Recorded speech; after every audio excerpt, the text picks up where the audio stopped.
quiero presentar ya de esta manera a nuestra directora general, Yadira Lira Navarro, que es la directora general del Instituto Poblano del Deporte. Bienvenida, directora. Gracias, buenas tardes. De igual manera, agradecer esta importante participación de un medallista olímpico, gran reconocido atleta, Daniel Aceves. Bienvenido. Alex, muchas gracias. Gusto en saludarlos a todos. Y en este día, pues nos honramos con la presencia de Ricardo Hernández, que repito, es comentarista deportivo, trabaja para Depor Puebla, para Efecto 10, y también en el reconocido programa en línea deportiva de la Tropical Caliente. Bienvenido, Ricardo. Muchas gracias, Alejandro. Un placer, Yadira. Daniel, pues aquí estamos para servir. Voy a dar paso a escuchar el mensaje de la directora general del Instituto Poblano del Deporte, Yadira Lira Navarro. Les damos la más cordial bienvenida a esta segunda charla entre campeones con una leyenda del deporte mexicano, el medallista olímpico Daniel Aceves Villagrán, uno de los deportistas mexicanos más destacados de todos los tiempos. Y bueno, seguimos con entusiasmo con nuestro ciclo de charlas motivacionales de la lucha en el Instituto Poblano del Deporte, con una leyenda de la lucha grecorromana, el campeón mundial juvenil, medallista de plata en los Juegos Olímpicos de Los Ángeles de 1984, Premio Nacional del Deporte en 3 ocasiones. ¡Wow! Daniel, estoy segura que tu plática ayudará mucho a nuestros campeones deportistas poblanos y de todo México a inspirarse y a continuar con sus sueños y metas que tienen en mente. Daniel, yo estoy muy encantada y muy emocionada que nos acompañes. Admiro mucho tu trayectoria deportiva, todo lo que has logrado en el ámbito profesional, lo mucho que te has preparado para seguir contribuyendo en el medio deportivo y social. Muchas felicidades. Y bueno, quiero reiterarles el compromiso del gobierno del Estado de Puebla por fomentar la práctica del deporte al más alto nivel y acercar este tipo de acciones a cada uno de los municipios de nuestro estado. Muy buenas tardes, continuamos. Gracias, directora. Bueno, pues es tiempo de escuchar ahora las palabras de nuestro gran invitado medallista olímpico, Daniel Aceves. Adelante, Daniel. Muchas gracias, y yo creo que me siento no solo en casa a través de este medio virtual, sino porque tengo la distinción de haber sido compañero de Yadira Lira Navarro en la ceremonia de premiación del Premio Nacional del Deporte en el 2011. Y yo quiero, hablando de leyendas, enarbolar lo que significa Yadira Lira en el deporte mexicano, como medallista centroamericana y del Caribe, medallista panamericana, campeona mundial en el karate, Premio Nacional del Deporte, además de que ha ostentado cargos de elección popular y hoy atinadamente dirige el ámbito del deporte del Estado de Puebla. Así que para nosotros es un privilegio saludarte, Yadira, reconocer toda tu trayectoria y adicionalmente saludar a un periodista como Ricardo Hernández y agradecerle a Alex Ruiz pues toda esta inquietud que ha generado para que hoy podamos tener un contacto virtual con cientos de amigas y amigos del deporte de Puebla, pero también a nivel nacional están siguiendo este tipo de ejercicio. Así que para nosotros un alto privilegio. Gracias.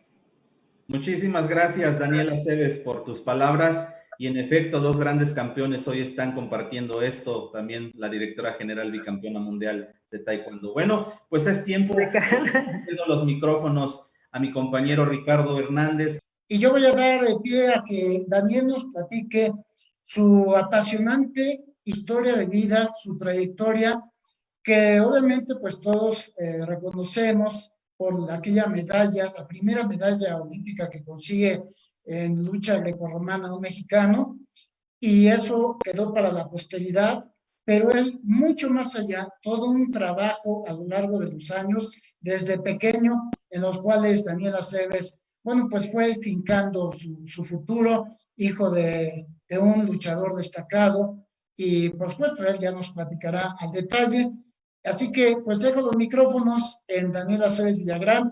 Adelante, campeón, platícanos de lo que ha sido tu vida y cómo es que hoy eres uno de los más reconocidos atletas en el ámbito nacional e internacional.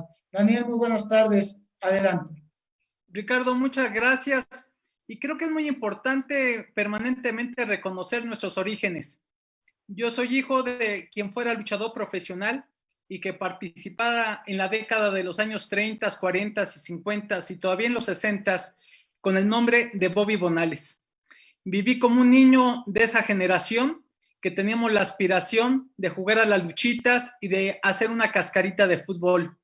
Pero muchos de mis sueños se dieron precisamente en el seno de un hogar en donde el deporte era fundamental, no solo porque mi papá nos demostraba todos los días su capacidad de resiliencia al sobreponerse, al ser un hombre maduro que seguía en los encordados, sino también a su capacidad profesional de entrenar todos los días. Recuerdo en alguna ocasión que lo acompañé con mi mamá a la Arena México, me le escapé a mi mamá y traté de ayudarlo en uno de estos lances que fueran parte de esa lucha afuera del ring. Él se preocupó, inmediatamente me pidió que me regresara con mi mamá, pero se me quedó muy grabado precisamente lo que era ser luchador en ese entonces. Sin duda alguna es una disciplina que no ha dado mucho prestigio social, que requiere de manera muy significativa mucho entrenamiento, pero que en el ámbito de la lucha profesional pues lo viví desde niño. Y ya al paso de los años, Ricardo, pues junto con mi hermano Roberto, pudimos asistir al Deportivo Guelatao, que está ubicado en la lagunilla del centro histórico de la Ciudad de México, una zona popular. Yo nací en la colonia Guerrero, evidentemente como la mayor parte de las familias de este país, pues con carencias económicas, con una gran cultura del esfuerzo, con una participación, pues no solo afectiva, principales lecciones de todo esto fue que si yo entrenaba de manera cotidiana, pues empecé a reducir mi talla, mi peso corporal, y eso me motivó mucho. No creo que yo haya tenido características físicas sobresalientes, mi hermano al contrario sí, que tiene 4 años más que yo, y él sí tenía características físico-atléticas más atractivas para la lucha. Yo reitero, era un niño gordito que no tenía mucho estas características como para ser luchador, pero sí tenía mucha disciplina. Llegaba antes y me iba después. Y esto fue a la edad aproximadamente de los 11 años. Ya para los 12 ya había bajado de peso y ya para mí el tema de la lucha era parte de mi vida. Y a pesar de que en un principio mi mamá y mi papá estaban en contra de que lucháramos, porque sabían que era un deporte complejo, de muchas lesiones, con muchas frustraciones, de poco prestigio social. Pero afortunadamente nuestra disciplina fue haciendo que respetaran nuestra decisión y que terminaran apoyándonos. Y estas vivencias, Ricardo, pues yo creo que te marcan mucho en la infancia, te marcan mucho en lo que tú viviste como niño y que además vas tejiendo a través de una cultura del esfuerzo, porque recuerdo mi primera competición que fue en la Magdalena Mixhuca, en la Ciudad Deportiva, en donde quedé en segundo lugar, y para mí eso fue muy atractivo, y ya al terminar la primaria, pues yo experimentaba no solo la necesidad de querer participar en el deporte, sino de convivir con el sueño olímpico. Recuerdo en alguna ocasión, porque por motivos económicos nos tuvimos que ir a vivir a donde es la carretera México-Texcoco, en el municipio de Chimalhuacán. Entonces ahí, pues los 4 hermanos organizábamos en el marco de lo que eran los Juegos Olímpicos de Montreal 76, algunas olimpiadas. Pintábamos algunas monedas de color dorado, plateado y bronceado con la pintura existente, o por lo menos nuestra imaginación nos llevaba así percibirlo.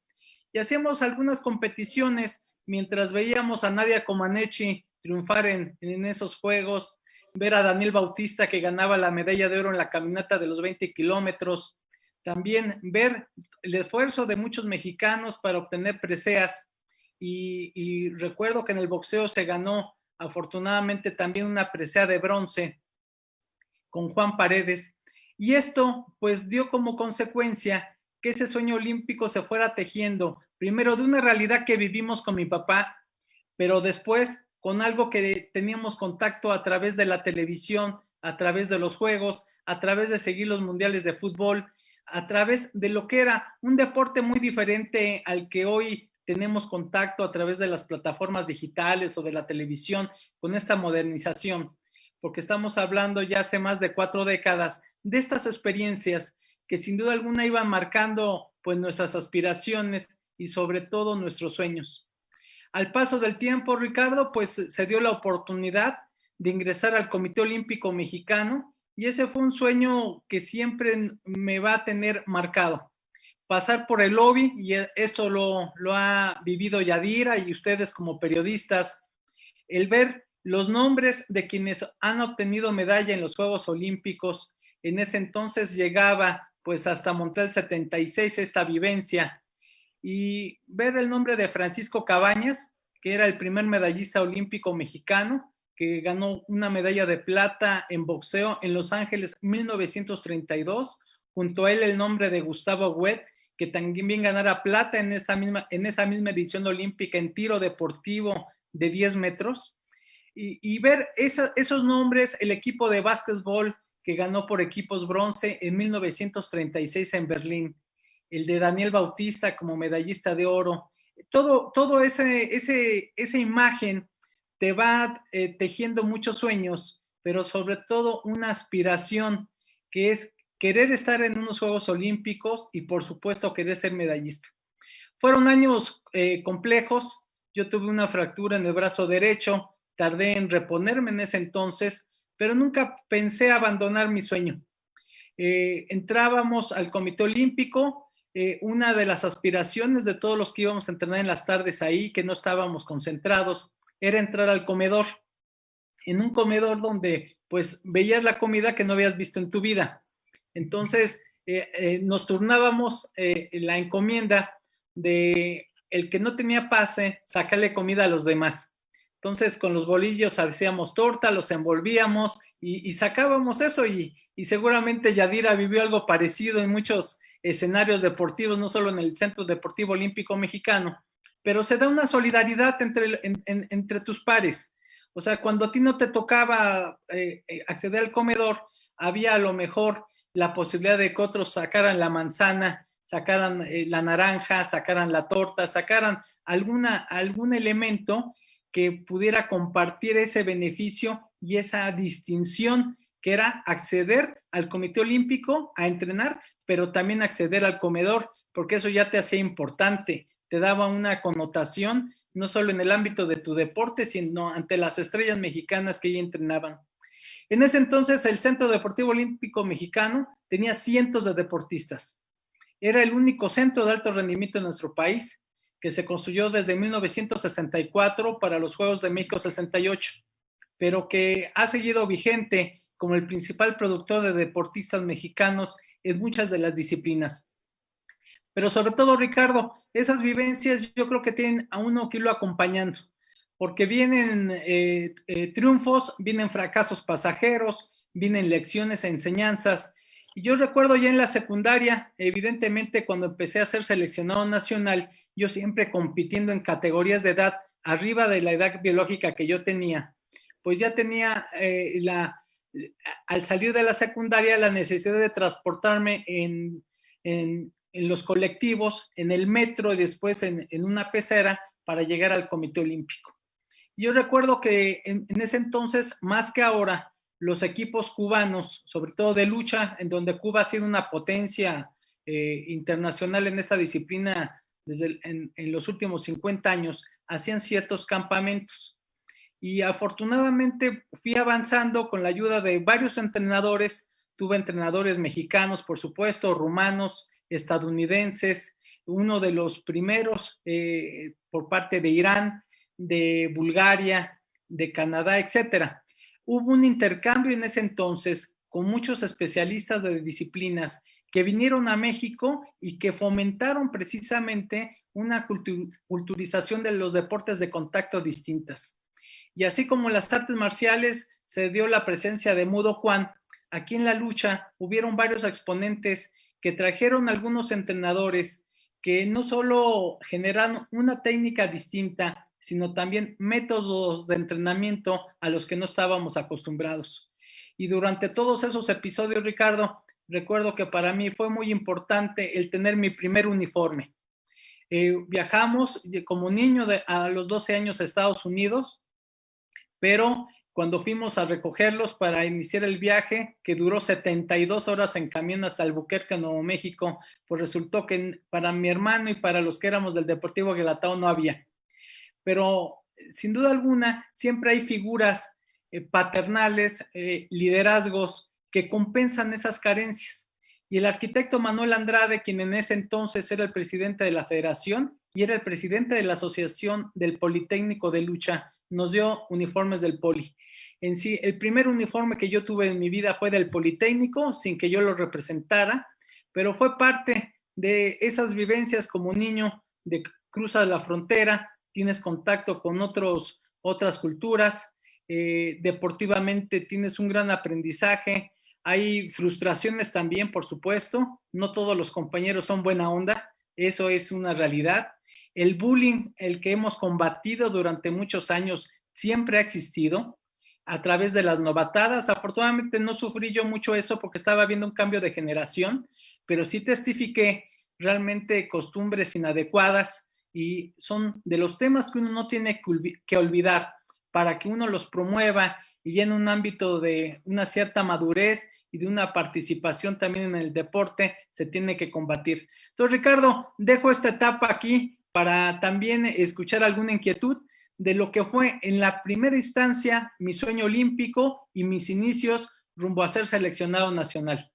Pero Lucero, bueno, pregunta, ¿cuál consideras, Daniel, que fue el mayor sacrificio que tuviste que hacer para lograr tus metas deportivas?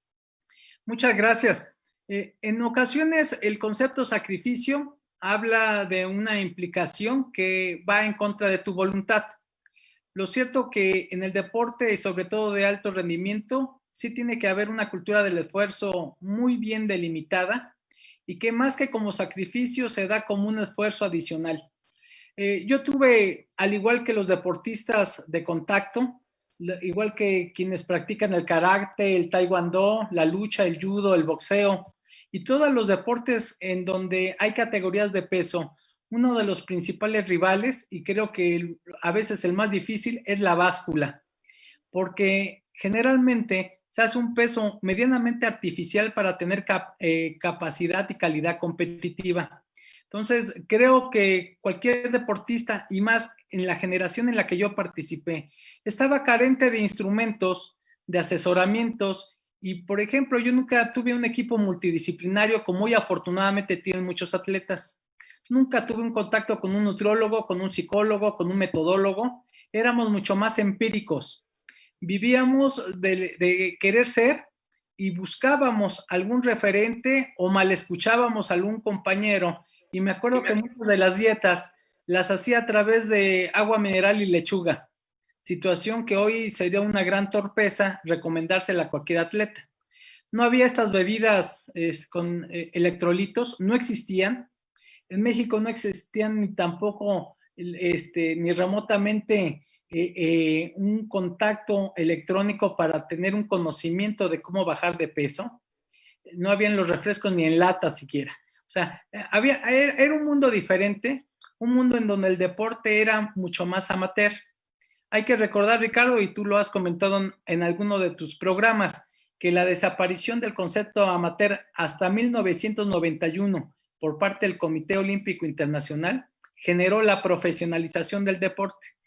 Y obviamente también vivimos algo que fue muy importante en esa época, lo que es la Guerra Fría. Había una contraposición importante, política, económica, ideológica, entre los Estados Unidos y la ex Unión de Repúblicas Socialistas Soviéticas. Y esto impactaba mucho en el deporte porque la búsqueda de los campeonatos mundiales, de las medallas en Juegos Olímpicos, de todos los torneos, tenían una implicación de aquellos países del bloque socialista o países satélites de la URSS y los países denominados aliados a los Estados Unidos. Y esto parecía ajeno al deporte, pero no lo era, porque en estos países se incentivaban los dopajes de Estado, se incentivaban una serie de mecanismos en donde los deportistas eran de Estado, porque desde su nacimiento, y así lo rezaba sus constituciones políticas, los niños y las niñas les pertenecían al Estado y como tal aquellos que eran escogidos por el deporte eran parte del Estado que representaban. En nuestro país desafortunadamente eso no acontecía, pero también es cierto que carecíamos de muchos apoyos y de muchos soportes. Entonces, sintéticamente, creo que dentro de los esfuerzos que uno va enfrentando es dar la categoría de peso, son las lesiones, son las frustraciones que existen y bueno, son los aprendizajes que se generan cuando tú participas en una disciplina en donde puedes ganar o puedes perder, pero en donde está en ti aprender muchas veces más de las derrotas que de las victorias. Tú participas en campeonatos juveniles, pero llega ese año del 81 en el que siendo propiamente juvenil, te integran a una selección mayor y das extraordinarios resultados. Esto en el Panamericano que se celebró en México en 1981. ¿Fue este el momento, Daniel, en el que tú sientes que el sueño olímpico se va cristalizando ya de manera concreta? Sí, Ricardo, y sobre todo ya desde 1980, pues tuve la oportunidad de buscar mi boleto para los Juegos de Moscú. Yo tenía casi 15 años de edad, y sería en su caso el luchador más joven que hubiera participado en los Juegos. Tuvimos una eliminatoria en un abierto de los Estados Unidos contra un gran luchador mexicano, Alfredo Olvera. Empatamos el combate. En ese entonces eran 3 tiempos de 3 minutos. Quedó 0-0 todo el encuentro, muy cerrado. Y la definición final se dio por Alfredo, situación que él nos representó en unos juegos en donde había el primer boicot por parte de los Estados Unidos. Creo que a partir de eso estuve buscando no solo cumplir con el ciclo olímpico, sino tener un objetivo fundamental para los Juegos Olímpicos de Los Ángeles 84. Ya en el 81, como bien lo señalas, obtuve la medalla de oro en los Panamericanos en México, ganándole a Cuba, que era la potencia mundial. En ese entonces el cubano era tercer lugar mundial, era quinto olímpico, y tuve afortunadamente en este tipo de torneos pues un invicto de 10 años. Durante 10 ciclos no tuve el conocimiento de la derrota en México en la lucha grecorromana. Yo también participé en estilo libre, también tuve algunos éxitos, es más, algunos entrenadores me sugerían más ser librista, como se le dice en el argot, pero a mí me gustó más la lucha grecorromana. Y de ahí se encaminó pues mi participación en Juegos Centroamericanos y del Caribe, en Juegos Panamericanos, en ambos pude ser medallista y por supuesto la ruta para mí más importante deportivamente hablando pues iba enfilada a los Juegos de Los Ángeles 84. Te vuelves a encontrar con una situación un poquito de problemas del peso para quedarte o estar en los 52 kilogramos que era donde tú te sentías cómodo, pero te concentraste para que previo ya a poco de los Juegos estuvieras en ese peso y en una condición física perfecta para encarar la competencia, ¿no? Sí, Ricardo, y sobre todo porque al paso de los meses o los años, pues va cambiando tu complexión. Sí. Aunque yo no crecí mucho, pero de todos modos va cambiando la estatura, va cambiando la masa muscular.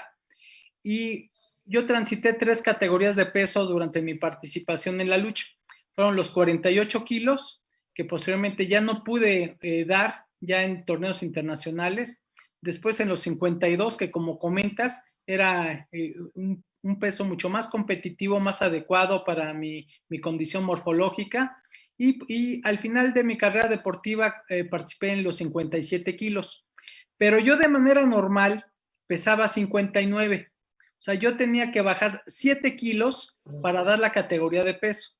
Y evidentemente eran 7 kilos que no correspondían a grasa, sino fundamentalmente era masa muscular y líquido. Y como lo platicábamos, lo hacemos realmente de manera con desconocimiento de causa. Bajábamos solo matándonos de hambre, no había la ingesta de los nutrimentos más adecuados, una falta de cultura nutricional muy profunda, que era muy común en muchas de las disciplinas, sobre todo aquellas en donde México no tenía una participación muy destacada. Yo platicaba en ese entonces con los marchistas y ellos evidentemente por su disciplina y por la trascendencia que ya tenían histórica, como con los clavadistas, sí tenían una metodología y equipos multidisciplinarios pequeños pero ya existentes. En la lucha no era el caso. Entonces sí creo que ese tránsito por categorías pues se da de manera común, sobre todo en la etapa de crecimiento, pero sobre todo en el contexto de una época en donde realmente era mucho más empírico el deporte y era casi absolutamente amateur. Y bueno, se da este viaje ya a Los Ángeles para participar en los Juegos Olímpicos, Daniel, y me imagino que, bueno, pues como muchos que llegan a Estados Unidos, pues quieren vivir su particular sueño americano, y de pronto se te presenta ya la competencia como tal, tu primer rival, un turco, y es como el que te hace reaccionar, porque en ese primer combate no se te dan las cosas, ¿no? Efectivamente, Ricardo, y llega a los Juegos Olímpicos, se hace una gira en Estados Unidos como de preparación, misma que resulta desastrosa, porque no se previeron ni los traslados ni el entrenamiento con diversos equipos. Y desafortunadamente, lejos de abonarnos en nuestra preparación, esa gira pues generó la imposibilidad en los últimos días de entrenar con algún equipo. Sí, pero yo me meto así. Perdón. Por otro lado, Ricardo, pues llegamos ya precisamente como parte de quienes entraban por primera ocasión a la Villa Olímpica que estaba en la Universidad del Sur de California. Entonces, este hecho fue porque ya no teníamos dónde vivir. Se hizo la gira, no hubo unas consideraciones adecuadas para poder participar en torneos, así que nos pasamos casi 20, 25 días pues solo corriendo, entrenando en un estacionamiento sin las condiciones adecuadas. Estuvimos comunicándonos a México. Hay que recordar que no existía en celular. Lo más moderno que existía en ese entonces era el fax. Y a través de eso pedimos que nos pudieran ingresar a la villa porque pues no teníamos ya recursos ni para los alimentos ni tampoco hospedaje. Entramos a la Villa Olímpica, tenemos la experiencia pues ya de tener un lugar donde entrenar y eso siento que afectó bastante, sobre todo porque pudimos participar en la ceremonia de inauguración y a los 2 días participé en la competición de lucha grecorromana. Y el primer encuentro fue contra Turquía, un encuentro muy cerrado. Iba yo ganando 4-3, faltando 6 segundos, y los árbitros determinaron una pasividad y perdí el combate por descalificación. Evidentemente fue algo para mí muy frustrante. Ya a los competidores con los que estábamos participando, a la mayoría yo ya los conocía, ya había luchado con ellos. Yo estaba clasificado en el ranking internacional en el 6º lugar, aunado a los deportistas de la ex Unión Soviética y del bloque socialista. Estaba yo ubicado en el 6º sitio, sobre todo porque ya había sido yo campeón mundial juvenil y por las medallas que se habían obtenido en los torneos internacionales, sobre todo en Cuba y en los Estados Unidos. Y esto, Ricardo, pues sí nos afectó momentáneamente. Antes la lucha eran 3 días de competiciones, tenías que dar el peso en 3 días a las 8 de la mañana. Hoy afortunadamente ya no son las reglas así. Hoy las competiciones duran un día, los pesajes son en la noche, así que da la posibilidad para que aquellos deportistas que tienen que dar una categoría medianamente artificial se puedan recuperar. Y bueno, el segundo encuentro en ese día lo tuve contra Ecuador, un ecuatoriano que vivía en Estados Unidos, que había sido subcampeón panamericano. Gané por puntos de manera holgada y se vino el siguiente día, un siguiente día que era muy importante porque en todo juega la suerte. Desde que tú te vas al pesaje, tienes que sacar un número y de acuerdo a ese número quedas en el grupo par o grupo non. Y son los aspectos que siempre se presentan en el esquema de la vida y en el esquema de la participación de todas las disciplinas. Se tienen que alinear los astros aunado al esfuerzo, a tu preparación. Ogmandino decía que la suerte es la vértice donde se encuentran la oportunidad y la preparación, y esto así aconteció. En el segundo día, Ricardo, luché contra China. Hay que recordar que era muy significativo la presencia de la República Popular de China en Los Ángeles 84, porque era la primera vez después de 40 años que participaban en unos Juegos Olímpicos. Hoy sabemos, son una potencia mundial en el deporte y en diversos temas, no solo económicos, sino también en algunos de los aspectos tecnológicos. Y China se presentó con su mejor equipo, con una delegación de 500 personas, y en lucha estaban buscando precisamente significarse como potencia. Ya una vez que se dio esta competición, misma que gané 14 puntos contra 8, la siguiente competencia pasé bye, pero aquí sucedió algo importante.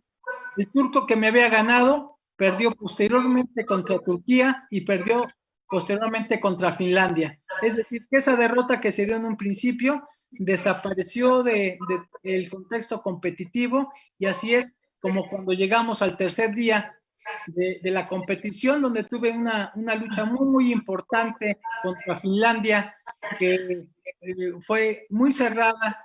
Al final, al principio lo dominé 9-0, pero ya el cansancio físico y el tener que dar el peso a los 3 días me sentí muy débil. Empatamos 9-9, pero yo había hecho acciones de mayor nivel y tuve el triunfo, y con eso el pase a la final de los Juegos Olímpicos del 84, Ricardo.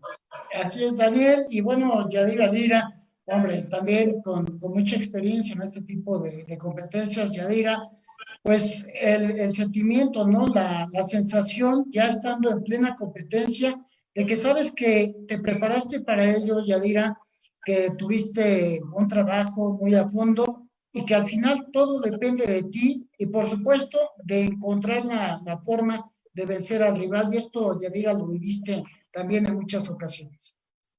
Así es, Alejandro, pues el resultado se da cuando te preparas, cuando tienes el objetivo muy claro, y simplemente pues es desearlo con todo el corazón y hacer lo que te gusta, lo que te apasiona. Las cosas se escuchan sencillas, pero tienes que pasar por muchas dificultades, ¿no? Muchas carencias, pero al final esa fortaleza que nos caracteriza como deportista nos mantiene en la lucha para conseguir esos sueños tan anhelados.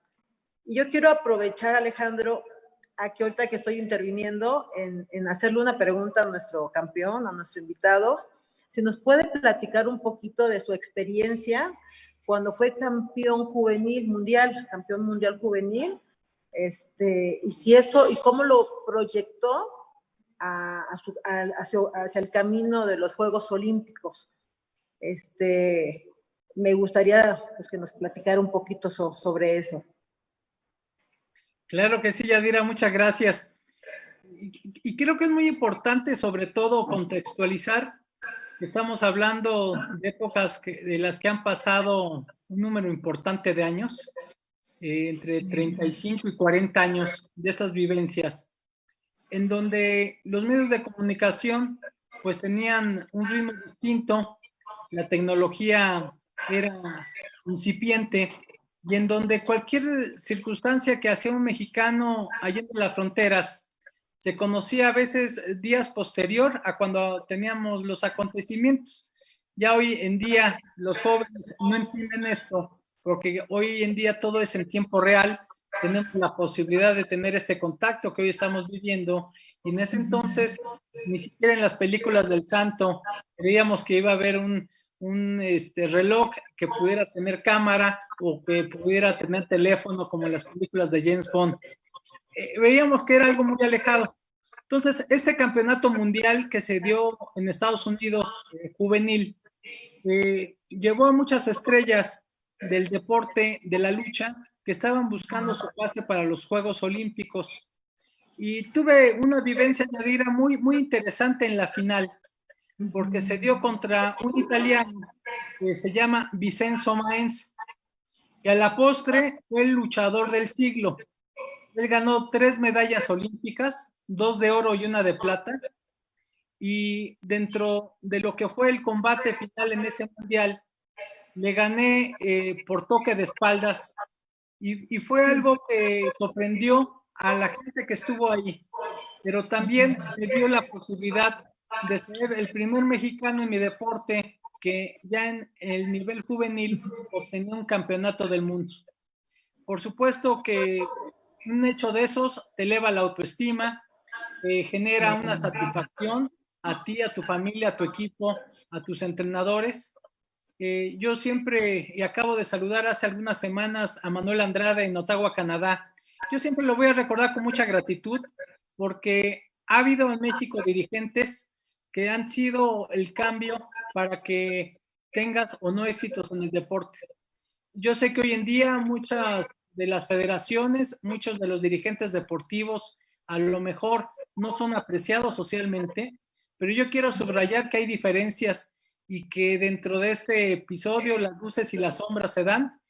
Y ese campeonato mundial para mí fue muy importante, te agradezco que me lo señales, porque aquí en el despacho, aquí en su casa, una de las fotografías que está a mis espaldas, está precisamente involucrada ese momento en donde está la bandera de México como el primer lugar, está la medalla de plata para Italia y está la medalla de bronce para Suecia, que fuimos los que en esa ocasión pues ocupamos el podio y fue un momento muy importante. ¿Algún otro comentario, Yadira? Ay, tengo muchísimas preguntas, Ricardo.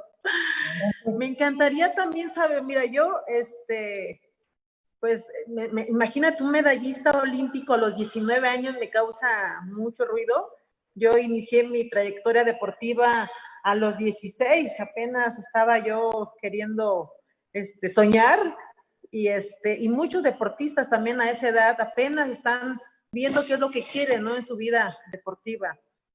Y no sé, me gustaría qué pasaba por tu mente a esa edad, de ser ya medallista olímpico, campeón mundial juvenil, o sea, ¿qué tenía Daniela Aceves en mente en esos momentos? Yadira, creo que el proceso de maduración que cada quien vamos teniendo obedece mucho a las vivencias personales, a los afectos, a las carencias materiales y sobre todo a los sueños que te vas planteando. Yo percibo que maduré de manera precipitada, pasando de un niño a un joven, sin pasar en la adolescencia. Por lo menos ese es mi punto de vista. Habría que preguntarle a mi mamá si es cierto o no, pero por lo menos yo veo que transité de niño a joven sin tener un tránsito normal como adolescente. Tuve vivencias importantes, sobre todo en el barrio que yo nací, las dificultades sociales. Pude tener la experiencia de vender libros los domingos en la Lagunilla, tener esas jornadas pues que se dicen fáciles, pero estar 10 horas vendiendo libros en la Lagunilla no era cuestión sencilla para un niño de 11, 12 años.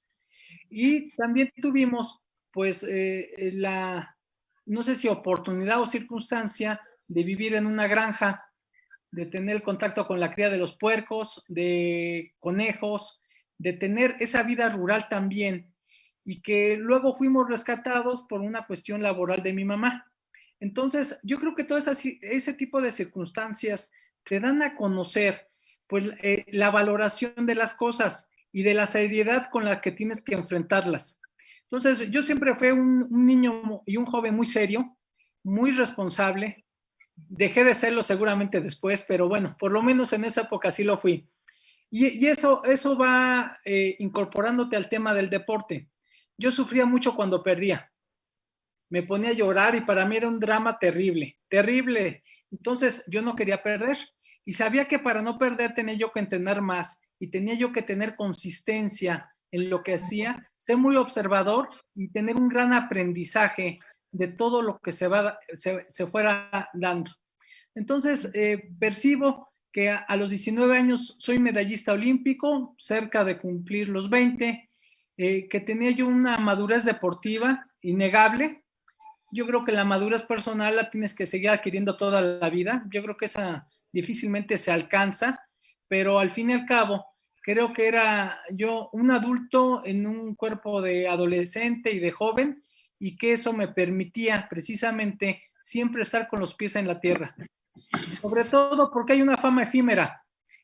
Cuando tienes esta posibilidad, era un país muy distinto. En el 84 han pasado 36 años.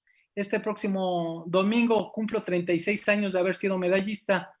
Y evidentemente, pues había como 70 millones de habitantes en el país. Hoy somos 130. Y había una serie de consideraciones que son inequiparables a lo que hoy se vive, y sobre todo en términos tecnológicos. Pero de todos modos éramos transitoriamente famosos los medallistas olímpicos, y yo he visto desafortunadamente personas que se perdieron con esa fama efímera, que quedaron con un resentimiento social pensando que la sociedad les tiene una deuda de por vida, y yo creo que no es así. Tiene que haber un reconocimiento, y por eso lo hemos compartido durante muchos años con los grupos de medallistas olímpicos y de olímpicos mexicanos. Tenemos que ser mujeres y hombres con más proyectos que recuerdos. Bueno, Yadira, nos siguen escribiendo. Raúl Ramírez tiene dos preguntas. Bueno, primero felicitarte, Daniel. Y una de las preguntas, bueno, es una pregunta y un comentario. Si volvieras a nacer, ¿volverías a dedicarte a la lucha grecorromana? Muchas gracias. Sin duda alguna, sí. Creo que no podré yo entender mi existencia si no fuera por el deporte y por el deporte de la lucha. Mi existencia, la de mi familia, el poder tener una movilidad social, los conocimientos y sobre todo una existencia que intenta ser productiva, se da con base al tema del deporte. En la Colonia Guerrero, que es donde crecí, en donde nací, muchos de nuestros vecinos, de nuestros compañeros de la escuela, de nuestros amigos, tuvieron problemas muy importantes, no solo de salud, sino también de carácter legal. Muchos de ellos siguen en la cárcel, muchos de ellos han muerto, muchos de ellos tuvieron que enfrentar pues esta descomposición social que se da en muchas partes de nuestro país. Y la diferencia fue el tema del deporte. Por eso es fundamental lo que está haciendo Yadira Lira en Puebla, lo que están haciendo muchas personas a nivel nacional. Y aquí esto lo subrayo. Si no acercamos el tema de la activación física, de la iniciación deportiva y del deporte, no vamos a poder generar, en consecuencia, una disminución en el consumo de las adicciones, de las drogas legales e ilegales. No vamos a poder fomentar una cultura de autocuidado de la salud, pero mucho menos una cultura cívica de la paz. Y es por eso que en los últimos 18 meses hemos estado trabajando con la Fundación Alfredo Harpelú Deporte, programas de este tipo, programas que acercan al deporte social, al deporte para todos, posibilidades a través de los mínimos indispensables de material deportivo y de programas que reviertan esto. Y esto porque nosotros lo vivimos, somos producto de esta situación. Por ejemplo, Yadira Lira tuvo un premio que ninguna deportista ha tenido, y a lo mejor aquí el auditorio no lo recuerda o no lo sabe, y ahorita lo subrayo. Ella fue galardonada con el premio del Instituto Nacional de las Mujeres, y esto fue como consecuencia de dignificar el papel de la mujer, no solo como deportista, entrenadora, como dirigente, y hoy en día todo ese tipo de experiencias se tienen que vertir para transformar y aportarle algo a la sociedad. Sí, claro que sí, tenemos muchas preguntas. Me encanta, Daniel, una frase que siempre comentas y la acabas de compartir. Todos tenemos que ser hombres y mujeres con más proyectos que recuerdos. A mí me gustaría mucho que nos platicaras de dónde nace esa filosofía para que pues nos motivemos y nos alineemos a esa frase. Yadira, fundamentalmente hace muchos años y antes de ser medallista, yo era un profundo admirador de los medallistas olímpicos mexicanos. Leía sobre Joaquín Capilla, leía sobre Francisco Cabañas, leía sobre Alberto Valdés, Manuel Mendívil y Ocupizio, etcétera. A la mayor parte tuve el gusto de conocerlos, excepto aquellos que habían fallecido antes de que yo estuviera ya integrado al tema del deporte por ahí de los años 80. Y he conversado con todos ellos. Con la mayoría me une una gran amistad, una gran fraternidad. Y esto te hace aprender mucho de sus conceptos, de su cultura del esfuerzo, de su sencillez, de su humildad, esa humildad bien entendida. Y sobre todo, fui recopilando un mensaje que también encontré en algunos de mis compañeras y compañeros, sino que algunos se habían quedado a vivir de la nostalgia de haber sido y dejaban las vivencias presentes y con mayor razón las futuras. Y con base a ese tipo de conversaciones se generó este concepto, porque sin importar la edad biológica que tengas, cuando tú solo tienes recuerdos, empiezas a envejecer. Son los proyectos los que nos mantienen vivos, los que nos dan la pauta para poder desarrollar conceptos, programas y sobre todo la oportunidad de poder trascender y justificar nuestra existencia. Yo creo, Yadira, Ricardo, Alejandro, todos en la vida estamos buscando cómo justificamos nuestra existencia. Algunos con una medalla centroamericana, panamericana, mundial olímpica, otros con la obtención de un crédito para una casa, la obtención de un vehículo, el poderte casar, el poderte tener un hijo, el tener una mascota. Todo es válido, todo es absolutamente válido. El tema es tener un autoconocimiento que nos indique cuál es la trayectoria que queremos para justificar nuestra existencia, a pesar de las problemáticas que siempre existen. Entonces, por eso es importante que los diálogos entre campeones sean muy francos, muy sinceros y sobre todo subrayar que nada se hace de manera ascendente. Hay muchos fracasos, por eso los orientales decían que la valía de una mujer o de un hombre no estribaba en nunca caer, sino en levantarse cada vez que cayeras. Esto es muy significativo porque en el deporte hay muchos sinsabores. También hay mezquindades, hay envidias, hay dirigentes que lejos de hacer su trabajo obstaculizan a generaciones. O sea, hay problemas. Por eso cuando hablamos de la resiliencia es muy importante en estos tiempos pospandémicos, ahora con este patógeno, con el COVID-19, pues tenemos sin duda alguna que ser resilientes y aprender del deporte. Es cierto. Bueno, don Raúl Ramírez dice que le gustaría mucho verte portar la antorcha olímpica en los Juegos Olímpicos de Tokio, Daniel. Es un comentario de don Raúl. Admer Garlicia, toda la relatoria de su sueño olímpico, hace que recuerde mi infancia dentro de este maravilloso deporte de la lucha. Recuerda 2006 cuando tú, Daniel, estuviste presente en la Olimpiada Nacional con sede en el Politécnico, evaluando a los competidores. Octavio Martínez, saludos a la directora por su gran aporte con estas pláticas para los jóvenes que inician el deporte. A Daniel, como ejemplo de luchar por un sueño olímpico.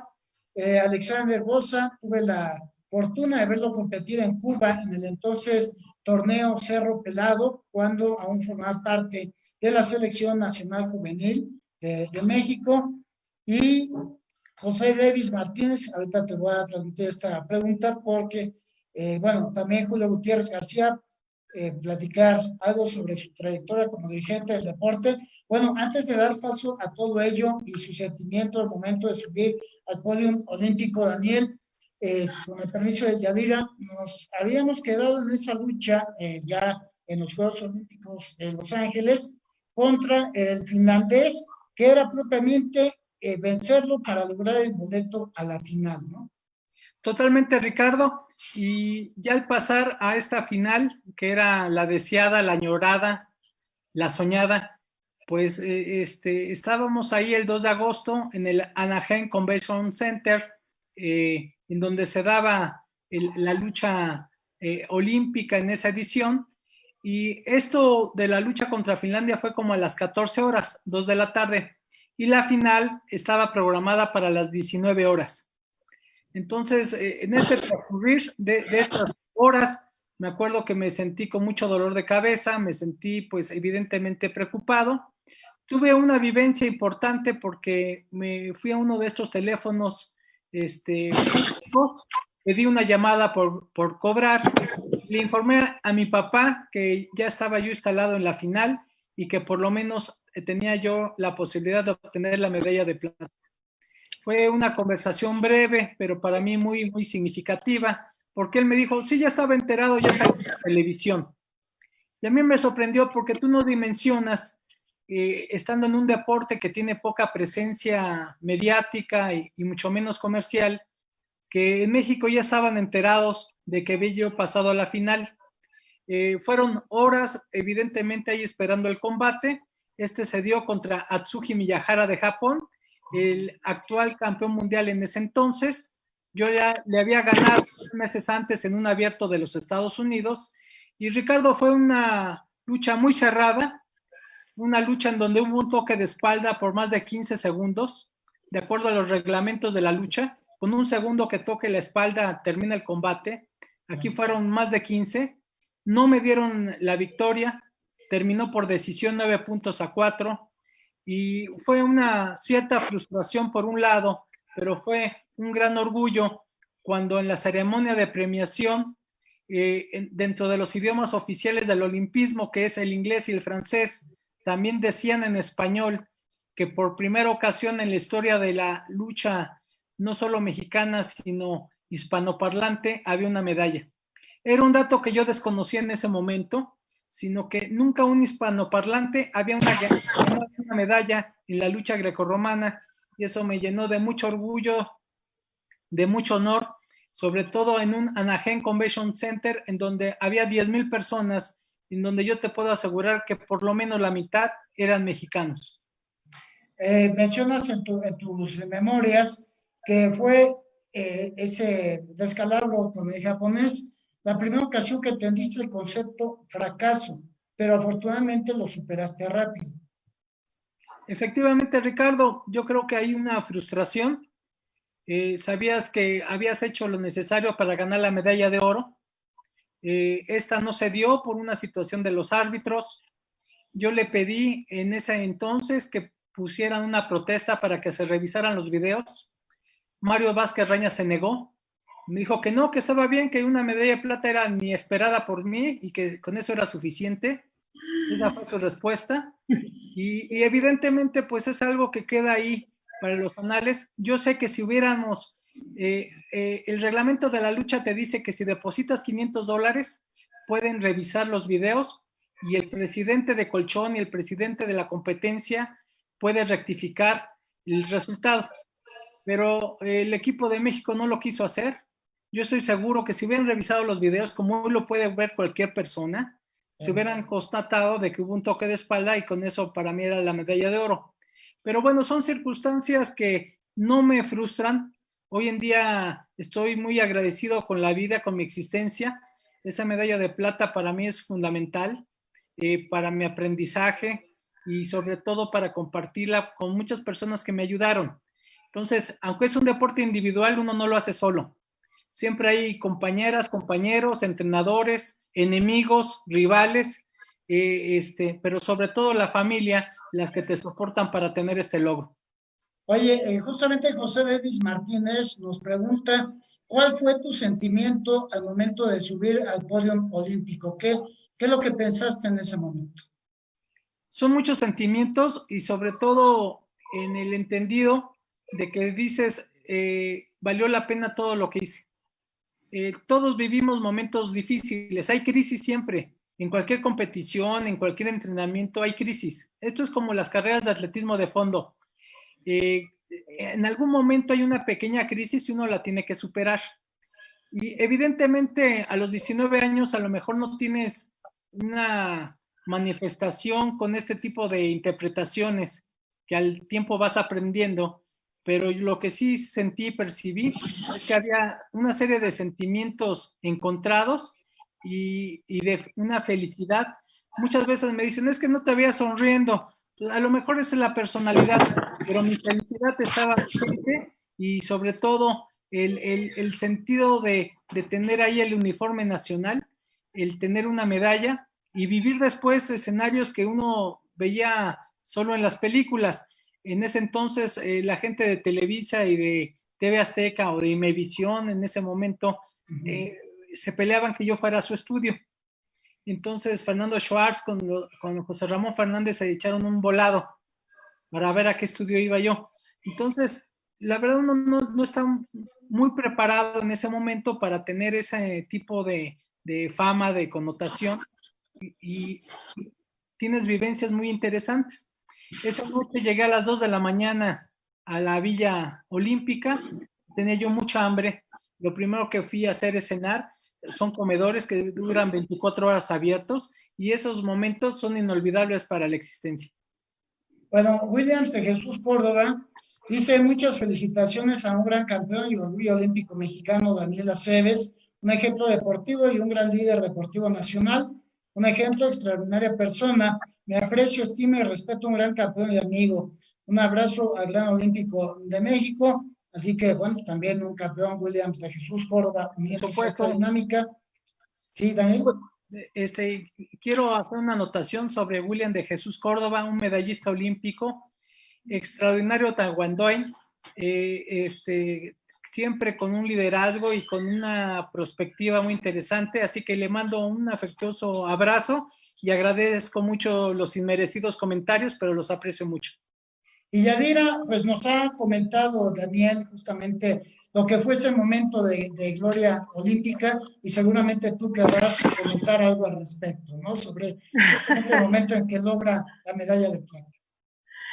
Ay, pues la verdad son emociones que no podemos luego explicar, simplemente se sienten, se disfrutan, pero obviamente igual, ¿no? Hubo mucho trabajo, mucho compromiso, mucha gente que estuvo ahí contigo, respaldándote, apoyándote, la familia, y son momentos que solamente regresas a ver al cielo y le dices gracias, gracias Señor por esta oportunidad, y surgen más metas, surgen más retos cada vez más grandes.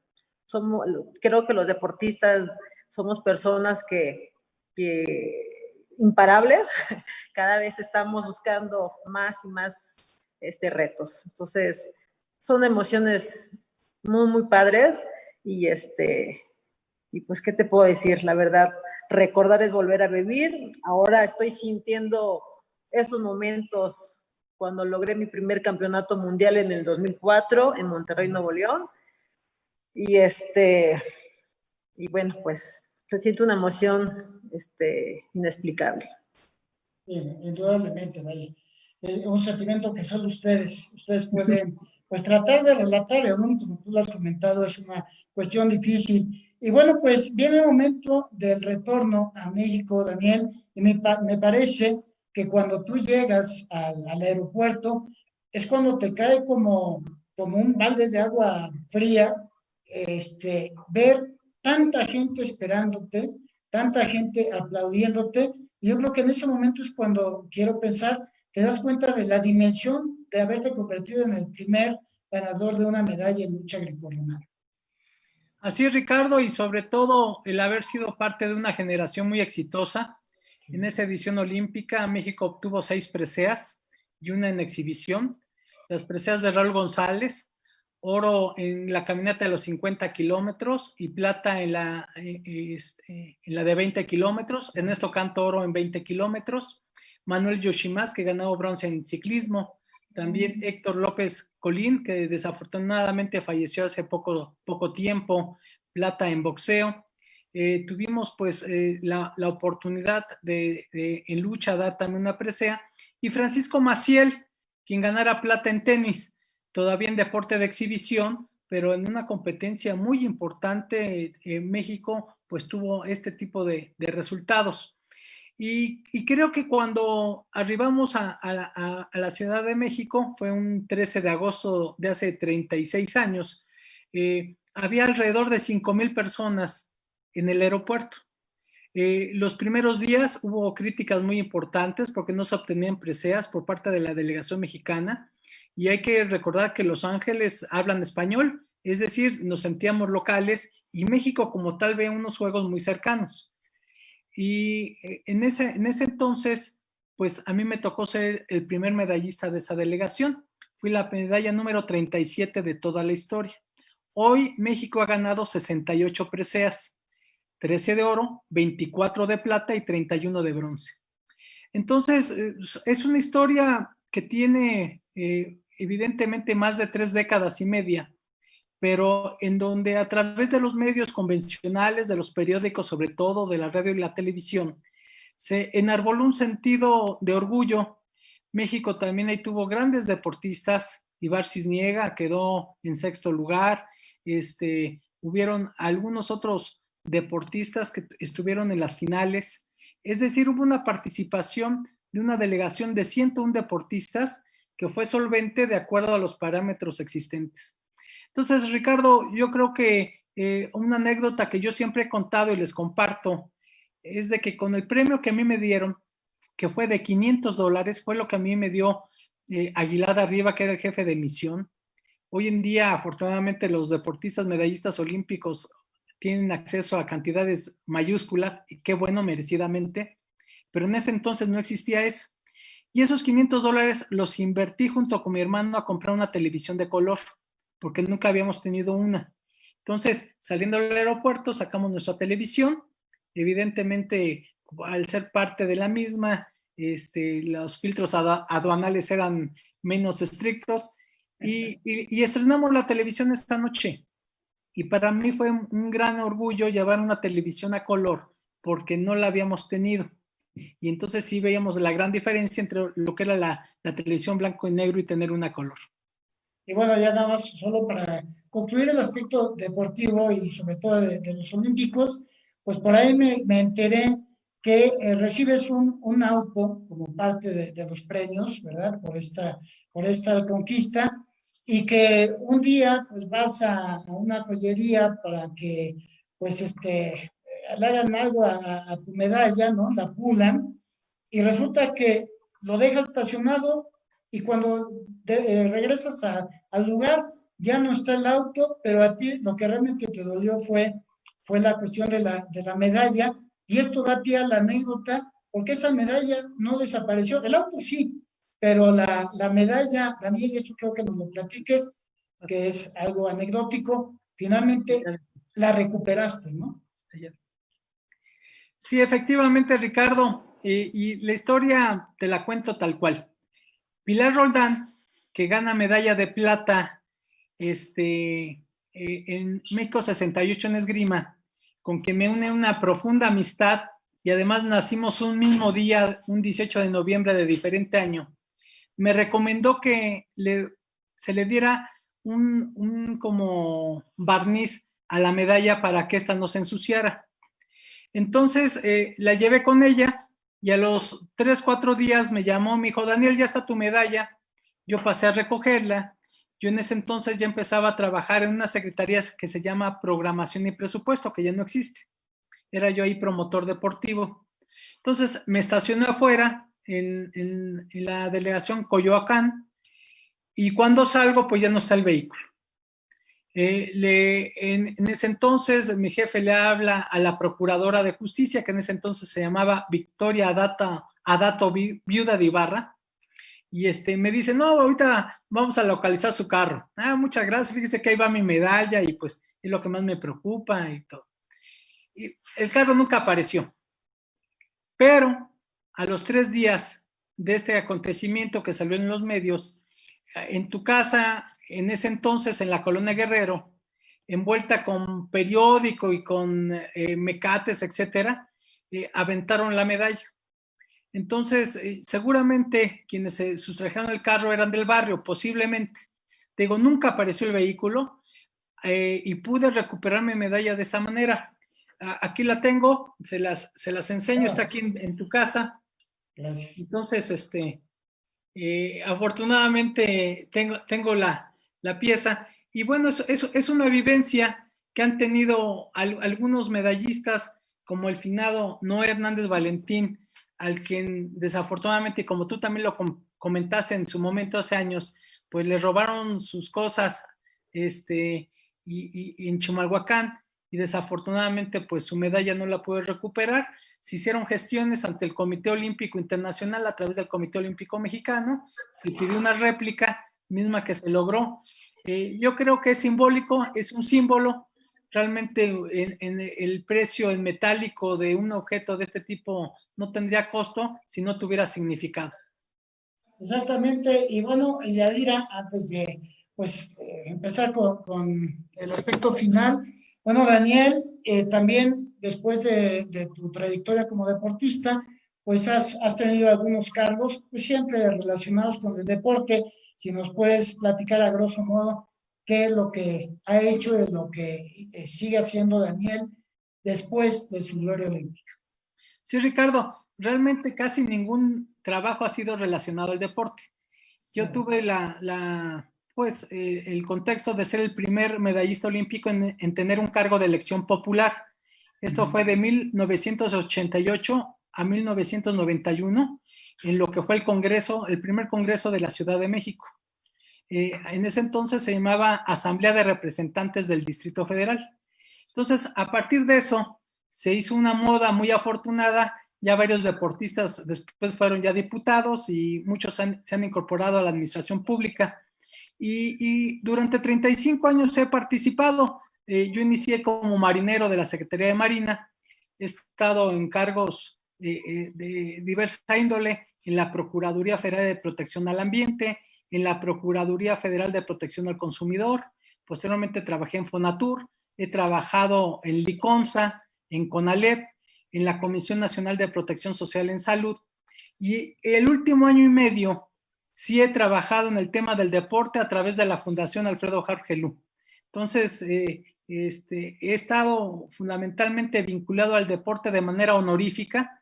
En 5 ocasiones he sido presidente de medallistas olímpicos, y no porque yo sea muy bueno, sino porque a nadie le interesa presidirlo, porque como no hay presupuesto, entonces yo creo que por eso me dan la oportunidad de tratar de servir.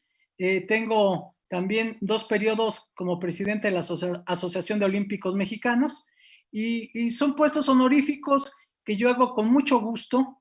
Reitero, en alguna ocasión alguien pidió por transparencia a la CONADE cuánto presupuesto recibía, y le dijeron que tengo 10 años sin recibir un solo centavo. Es decir, nunca me han dado presupuesto.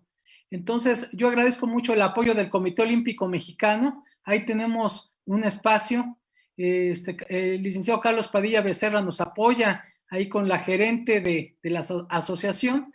Y esa ha sido la experiencia, Ricardo. Yo siempre muy agradecido con el tema del deporte, con la cultura física, lo que esté siempre en mis manos, con la mejor intención, a lo mejor equivocándome, pero siempre va a primar la buena intención y la mejor fe para generar las mejores circunstancias para el deporte de nuestro país.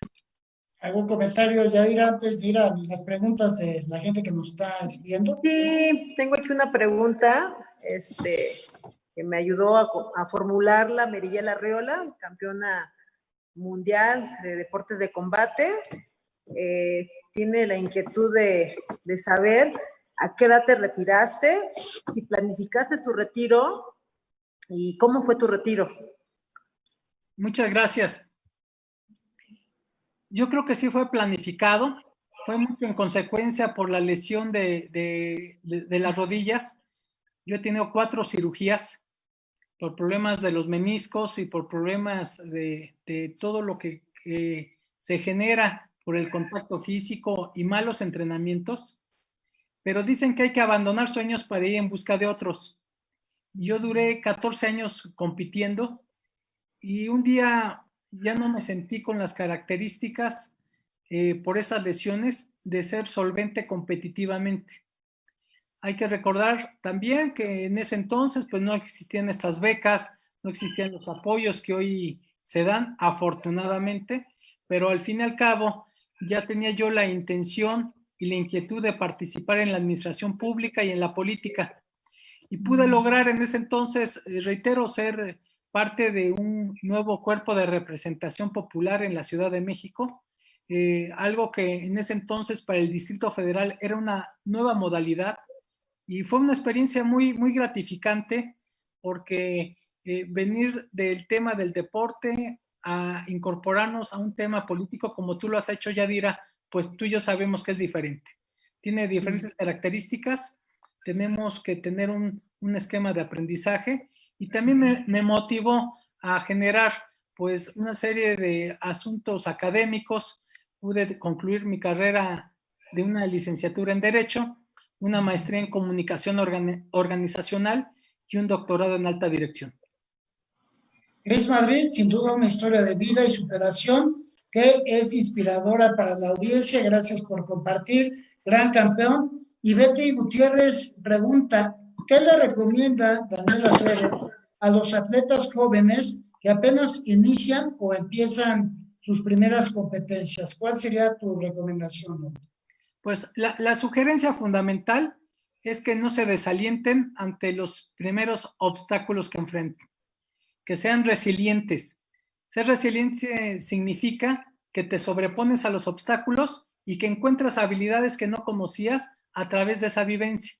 Hoy tenemos que ser una sociedad resiliente ante el COVID-19 y los deportistas hoy en día estamos viviendo algo inédito, algo que algunos han definido como el festival de la incertidumbre.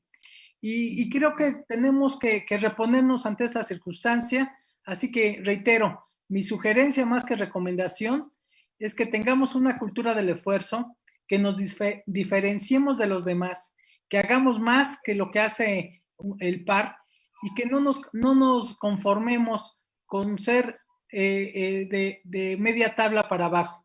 ¿Y esto qué significa? Hoy en día muchos de los jóvenes, de los niños, pues tienen sus entretenimientos con las tabletas, con los juegos digitales, electrónicos, y eso los está alejando de una activación física. Creo que tenemos que tener una cultura de autocuidado de la salud. Todo se puede, pero en su respectivo tiempo. ¿Y cómo definirías, si pudieras definir tu trayectoria deportiva en una palabra, Daniel? Repito, si pudieras definir tu trayectoria deportiva en una palabra, ¿cuál sería esa palabra? Esfuerzo. Muy claro, ¿no? Esfuerzo lleva a conquista. Bueno, Daniel, la verdad es que si por nosotros fuera, nos quedaremos aquí pues, hasta mañana, porque hay mucho que platicar, muchos aspectos importantes de tu trayectoria, platicar con Yadira, pero yo sí quisiera solicitarte antes de despedirnos un mensaje para los niños y jóvenes deportistas del estado de Puebla y para aquellos que están en procesos rumbo a nacionales de la CONADE, en esta situación, en este proceso que vive el país. ¿Qué le dirías a nuestros deportistas poblanos, Daniel Aceves? Muchas gracias. Sobre todo que tengamos conocimiento de la educación en valores olímpicos. El movimiento olímpico no es un evento o es un festival, sino es un estilo de vida, en donde tiene que prevalecer valores fundamentales como son el respeto, como es la excelencia, como es la paz y como es la inclusión. Yo creo que aquí el tema fundamental para nosotros mismos, para nuestras familias, es tratar de desarrollarnos en un contexto en donde sabemos que hay dificultades. Hoy en día México no solo enfrenta un problema sanitario, sino también económico y de carácter social. La problemática es muy aguda. Hemos estado participando, Ricardo, estas últimas fechas en foros internacionales del movimiento olímpico y hemos ratificado la necesidad de que este tipo de movimientos que están por encima de temas políticos, de temas electorales, religiosos, raciales, tenga que ver con el respeto al deporte como un derecho humano. Es fundamental que haya un deporte para todos, un deporte social, que cuide precisamente las circunstancias de salud que estamos viviendo. Entonces, mi gratitud por permitirme compartir algunas ideas, algunas experiencias. Ricardo, muchas gracias. Con tu calidad periodística uno se siente muy cómodo. Alejandro, muchas gracias por la coordinación de este esfuerzo. Y Yadira, nos hemos acompañado, no hemos convivido tan cercanamente, pero te tengo una profunda admiración por tu capacidad deportiva, pero sobre todo por tu calidad humana y profesional. Así que yo le agradezco a todos quienes se conectaron a través de estas plataformas y sin duda alguna, quien queda con muchas enseñanzas, quien queda con un sentimiento de gratitud total y absolutamente es su servidor. Yadira, pues tu mensaje final.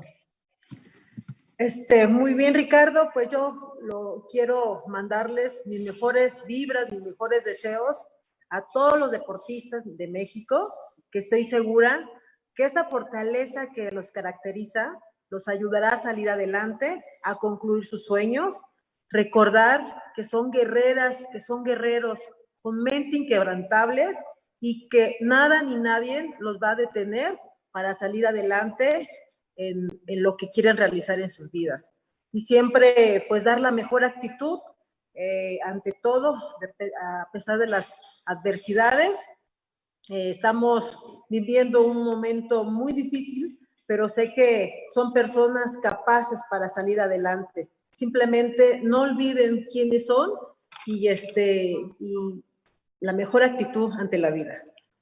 Muchas gracias, Edgar, sobre todo por la invitación.